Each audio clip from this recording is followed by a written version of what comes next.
It's a top 3 record for me. That would be Tomorrow Never Comes.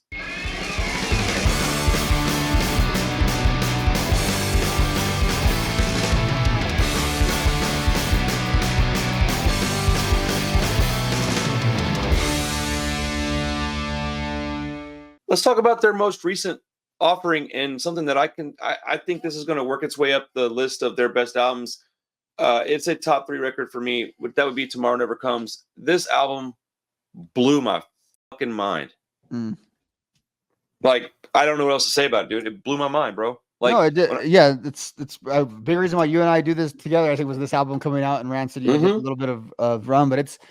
I don't know if I still haven't decided if I'm going to put it as high on the old time rankings as you haven't. Going back through it this week, I like listening to it next to everything else. Like, oh, okay, maybe was I a little bit into it at the time? I think there's no bad songs on it. I think the floor is so high on the album, and the good songs are really, really good, which is kind of a formula for a really good album. It's a little stuffy in some ways in that there's not a lot of ska.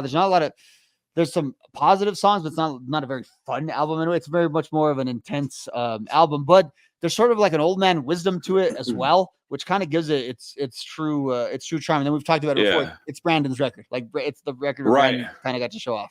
Well, so okay, one of the reasons why I like it so much is that I think it sounds the best they've ever sounded. Like, it just sounds, the vocals are crisp and clean. The drums are freaking amazing. The guitar tone's wonderful. I like the absence of ska on it. I'll take this fast, short record. I don't like long albums. Yeah, man, I put it with stuff like Out Come the Wolves because when I want to hear an album like this, there's not a substitute. That's the same thing with Out Come the Wolves, which is why I like it so much. I can honestly lump in Dominoes, Indestructible, Troublemaker, Tomorrow. Those all could be lumped together for me, and they all have this very, very similar sound and structure. But Tomorrow Never Comes doesn't sound like that. It does have a feel of Let's Go or Out Come the Wolves. It sounds urgent. It also mirrors where I'm at in my life. The lyrics on this album, people said they were lazy, and I just don't get it, man. I don't get it. The lyrics are powerful in this record to me. I mean, to me, like I've told you before, I don't listen to it a lot because it's such a sad album. Like, that's why I put that on my thumbnail of like, this is sad. Like, this album is a kind of it's very much what an old man might put out. You know what I mean? Yeah. And like I said, even the uplifting songs called Drop Dead In. I mean, that's where we're kind of at with this. I do think there's a lot of like, you might argue frivolous storytelling on this one. If people want to say that the lyrics are lazy, like I can understand that criticism because there's like a lot of songs about like labor and pirates and stuff like that kind of on this song. But I think you're kind of missing the metaphors that those songs are for anyway. So I do kind of get that. Some of those songs are a little like less personal, but the personal songs are super personal. On this album, I really can relate to this album a lot. I feel like a real kinship with a lot of the lyrics on this one. I personally feel that like over the next 5 to 10 years, once we're removed from the release date of this album, that we're going to find it very important. I think as you age, you'll find it more important. And there's another thing about this record that I don't talk about much that I think I need to bring up because it's unique to my situation, in that this is the first record that Rancid's released that I knew about since my kids were born. So when this album came out, I was excited. I was talking about it. I knew it was coming. They heard the singles. They were in the car when it dropped, and I played it whenever. Like my son told me, "Hey, I like this album. I want to see them live one day." My daughter loves this freaking album. So like, there's a certain amount of importance that's going to be placed on this record because of things that I can't control. And this album literally reminds me of my children. I'm looking at the wall. I got this piece of artwork on the wall from this record, and I think about my daughter immediately. So the reason I have the top 3 songs I have, kind of for that reason, but I'll tell you what they are real quick. My number 3 is Devil in Disguise. That is because my daughter loves that song. She sings it at the top of her lungs when it comes. Dude, I'm talking eyes closed, little tooth missing, singing that song like a motherfucker, bro. And she'll look at me. Yeah. She'll look right at me and go, who's around you? And she'll be singing her little heart out, man. And I'm telling you, dude, I almost got in a car accident because she was doing that shit to me. I kept looking at her, and I just found it so heartwarming and adorable. And my little punk rock kid, dude, it was just amazing, bro.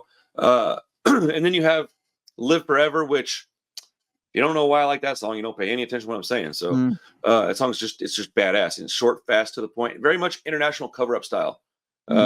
Same vibe. It reminds me of Spirit of '87 too from Indestructible. That one, the Saturday, where I was thinking that's kind of like a sequel song to that. Yeah, dude, same content as that song, same vibe as international cover-up. And then Tomorrow Never Comes is my favorite song on the track because, damn, if they didn't pick just the perfect song to hook us all. Here, check out our new track, dude. New album coming out in 2 months. Boop, and we were like, what the fuck? I think everybody collectively shit their pants when that song came out, dude. I don't know anybody that didn't like that song. Yeah, and the thing about it, because Troublemaker's a lot more of like an artsy kind of album, and then all of a sudden that came out. It's like, okay, that's how you do a midlife crisis. That's how you get old. You don't do the midlife crisis. You just age gracefully. That's what they were doing with that album. Yeah. Yeah. So I think it's about as good as you're going to get from a band at this stage in their career. I mean, dude, you're not getting Metallica albums that are this good. I'm sorry, but the Blink album isn't this good. The Green Day album isn't this good. I will say the Alkaline Trio album is probably as good. That album is fucking great. Man, that's a good record. That Alkaline. No, you don't agree? No, I don't know where I would rank them. I don't know where I would rank them. Those albums are all really, really good to me. So I haven't really. Dude. Well, the Green Day album, man, I've cooled off on a lot. Like, it was great the first time I heard it, but like, I haven't listened to it much since because it doesn't make me feel anything. Yeah, so this record makes you feel. If anything, this record makes you feel a lot. Very emotional. Well, in all fairness, I'm not as big a Green Day or a Blink fan as I am an Alkaline Trio or Rancid fan. I have to stipulate that because it wouldn't be fair not to. But the Green Day record is very good. It's not a punk record, so I don't resonate with it. I mean, I like a lot of the lyrics, but it's very much made for a younger audience, dude. That record's not made for me. So songs about 1981 aren't made for you. No, I said that was a joke. Well, yeah, I mean, I totally understand the joke, but it's like, man, they're kind of not, dude. They're made for these young kids that want to go back to 1981. But so I was looking at this, and it's funny because I don't like. Okay, so I agree with everything you're saying about Devil in Disguise and the title track and all that. But I kind of like the song's a little bit different vibe on this because I have my top 3. I have Road to Righteousness. Good song, man. Drop Dead In, and then it was between New American or Prisoner Song, and I ended up going with Prisoner Song. But I think they have very kind of similar, very similar songs. So it was kind of hard to. So like I was looking at like, should that have been New American? I kind of like Prisoner Song a little bit, but for me the gem on there is Drop Dead In. I love that. To me, there's not enough Lars on this album. Drop Dead and there should be a little bit more because his parts on this album to me are just so good, and that's when you make it through with the 3 of you, like it's just a good song. Yeah, that's a great line in the whole. That's probably the best line in the whole album. But like I like that there's very little Lars because it leaves you wanting more. I think they could have made it where you were like, I wish there was a little less. I really do think that could have been a thing. But like, it's a very crisp album. Right? We should say that too. It's very easy. Like if there are other albums they had too much songs on them, they did not suffer from that on this album. They were efficient with this thing. One of the few records that when you listen to in its entirety, you kind of want to start it over. And I think that it's also the only album in their entire discography where I said my top 3, you said your top 3. They were both different, and I was just as excited about yours as I was mine. That tells you a lot about the quality of this album. At least I think so. Yeah, no, it really it's a good, and even the song like like When the Smoke Clears or Magnificent Road, like some of the only one I don't say I wouldn't care for is the Mud Blood and the second song. It's a little odd. It's just kind of a little odd. I don't know what it is. It's cool. Like, I feel like it's one that one of the band members really liked, and that's why they got there. I feel like Lars was pushing for that or so. I feel like Lars was in a Viking mode and he wanted to do that song. And the only one that I could do without is probably Magnificent Rogue. I just don't like. There's just like 80% of it's really good, and then there's this one Magnificent Rogue. I'm just like, oh, bro. Like, What's the other one though? Is it Unholy? Gone down that unholy road. That's Magnificent Road. Okay, maybe I do like that song quite a bit actually. Huh? So that's what I've seen you get loaded. You do. Yeah. I'm not really a fan of that one. I like it. Like, it's better than well, it's better than the entire new Green Day album, but it's not my favorite album, my favorite song on the album. But like again, that's nitpicking. You know, that's me. That's me going.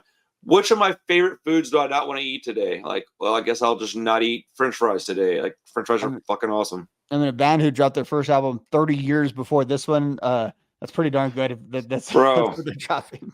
I mean, that is pretty wild.